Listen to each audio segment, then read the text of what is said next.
नेमित चंद जी को आप सबकी तरफ से नेमित चंद जी को श्रद्धांजलि और मां सरस्वती को नमन करते हुए इस प्रोग्राम में उपस्थित हमारे डेगाना शहर के अध्यक्ष भाई सीताराम जी बिंदा, राजेंद्र जी जाखड़, यहाँ के अध्यक्ष जी,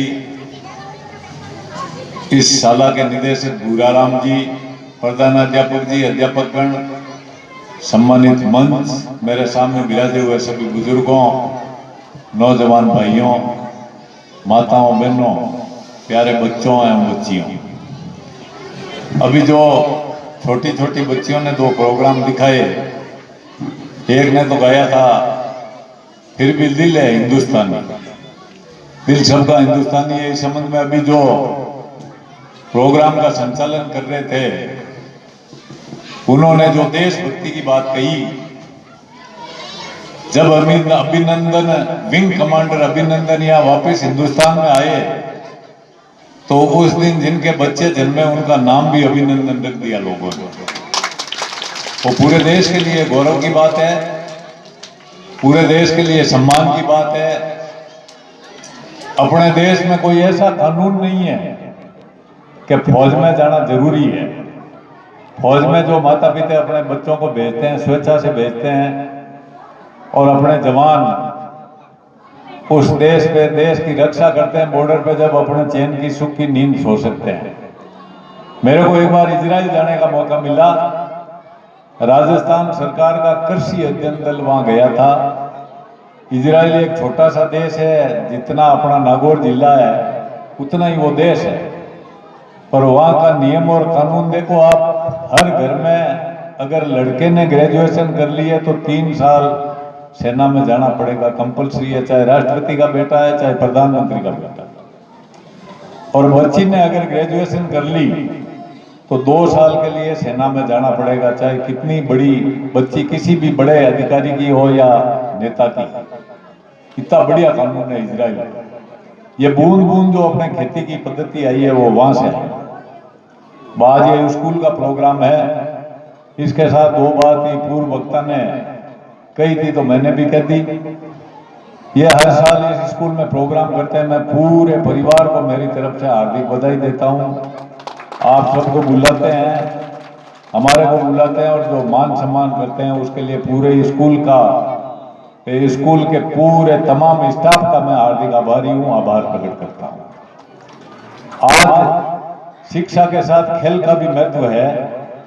बच्चों को शारीरिक विकसित हो, इसके लिए खेल भी जरूरी है, पर अच्छी पढ़ाई के लिए जैसे आपके गांव के चंद्रा जी कारेल अभी 2-3 साल ही हुए होंगे IAS में उनका चयन हुआ। और मैं तो ईश्वर से कामना करूंगा कि भाई ये भूराराम जी की जो स्कूल है, इसमें जितने भी अध्यापक पढ़ाने वाले हैं, ये नन्हे मुन्ने बच्चों को और बच्चियों को यहाँ से अच्छी शिक्षा देके इस गांव का और डेगाना तहसील का और नागौर जिले का नाम रोशन करे, ये उम्मीद करता हूँ। आज कोई जरूरी नहीं है कि अच्छे घर का ही पढ़ेगा, गरीब घर का भी पढ़ सकता है। ये जरूरी नहीं कि पैसे वाला ही पढ़ेगा, गरीब घर की बच्ची बच्चा भी पढ़ सकता है। संस्कार होना चाहिए, और संस्कार की नींव है ये, यहाँ से मिलते हैं संस्कार। तो मैं आप सब लोगों को यही निवेदन करूंगा कि अपने बच्चों और बच्चियों को पढ़ावें। किसी तरह का बच्ची और बच्चे में भेदभाव नहीं रखें। बच्चा हो गया तो खुशी मनाते हैं, बच्ची हो गई तो बेटी हो गई सर, अरे बेटी होगी तो घर में लक्ष्मी आएगी, भाई ठीक रहे, बुढ़ापा में सेवा तो हो रही करी। बच्ची का मैं कहता हूँ आज के जमाने में बच्ची बच्चे से किसी भी काम में कम नहीं है। इसलिए आप बच्चों को भी पढ़ाएं, बच्चों को पढ़ाएं और अच्छे संस्कार दें। गांवों में जो आजकल बच्चे पढ़ते हैं, अपने नागौर जिला पहले पिछड़ा हुआ था शिक्षा में, आजकल झुंझुनू की टक्कर लेने लग गया। नागौर जिला शिक्षा में पिछड़ा हुआ नहीं है। चाहे आप जुडिशली में देखो, वहां भी लोग आए हैं, RS अफसर आए हैं, RPS अफसर बने हैं, IAS अफसर बने हैं, तो पढ़े जब बने, बिना पढ़ाई नहीं बन सकते। तो मैं आप लोगों को लंबी बात नहीं कहते हुए, अभी राजेंद्र जी ने जैसा कहा, ये राजनीतिक मंच तो नहीं है, पर राजनीतिक लोगों को जब बुलाते हैं तो थोड़ी बहुत राजनीतिक बात कहते हैं। जिस समय राजस्थान में विधानसभा के चुनाव हो रहे थे उस समय हमारे राष्ट्रीय अध्यक्ष राहुल गांधी जी ने घोषणा की थी, रवि राजेंद्र जी ने 28 तारीख तक तमाम गांवों में जो शिविर लगाए, यहाँ का विधायक उनके साथ था, बिना किसी भेदभाव के सब लोगों के ऋण माफी किए हैं और ऋण माफ के प्रमाण पत्र दिए। अब किसी को लोन नहीं मिला हुआ क्या साहब हमारे माफ नहीं हुए, उसका तो हमारे पास कोई इलाज नहीं। आने वाले समय में भी ये राजस्थान में कांग्रेस की राज, कांग्रेस का शासन अच्छा काम करेगा। मनरेगा के काम शुरू कर दिए जो कि पूर्ण रूप से बंद कर रखे थे। जो स्कूलें पिछले राज में बंद हुई उनके भी प्रस्ताव मांगे हैं। सरकार उन स्कूलों को वापस जल्दी से करने की योजना, चालू करने की योजना बना रही है। क्योंकि जब स्कूल बंद हुए, जैसे अभी एक ढाणीपुरा में है रेगरों की ढाणीपुरा पंचायत की छोटी सी, वहां इतने कोई 100-150 बच्चे पढ़ते थे, वो स्कूल बंद हो गई। ऐसी कोई 50-40 स्कूल है अपने इलाके में भी वापस खुलने की संभावना है। तो आप सब लोग इस समारोह में पधारे, इसका माध्यम बने भाई ये भूराराम जी और यहाँ का स्टाफ आप सब लोगों के दर्शन कराए हमारे को। और भी मैं विश्वास दिलाता हूँ कि भाई जो भी गांव का सार्वजनिक या कोई व्यक्तिगत काम हो, वाजिब काम, उसके लिए सीधा संपर्क करें। कोई ना तो बीच में था ना कोई बीच में है, सबके पास मेरे नंबर है, एमएलए के नंबर है। आप सीधा फोन करके हमारे को बताएं, जो वाजिब काम है होने वाला है उसमें कोई कमी नहीं रहेगी, और नहीं होने वाला कोई पुलिस केस का झगड़े का काम है उसमें हम सोच विचार के निर्णय करते हैं कि भाई गलती किसकी है, न्याय में कौन है, अन्याय किसके साथ है। ये बात है सही, क्योंकि लोग आजकल सही बात बताते नहीं आते ही कैसा, मैं तो 100% सच्चो हूँ। इसलिए आप सब लोगों को इसकी जानकारी रहे कि आप सीधा संपर्क रखें, और आपको कोई तरह की परेशानी हो तो वो हमारी परेशानी है।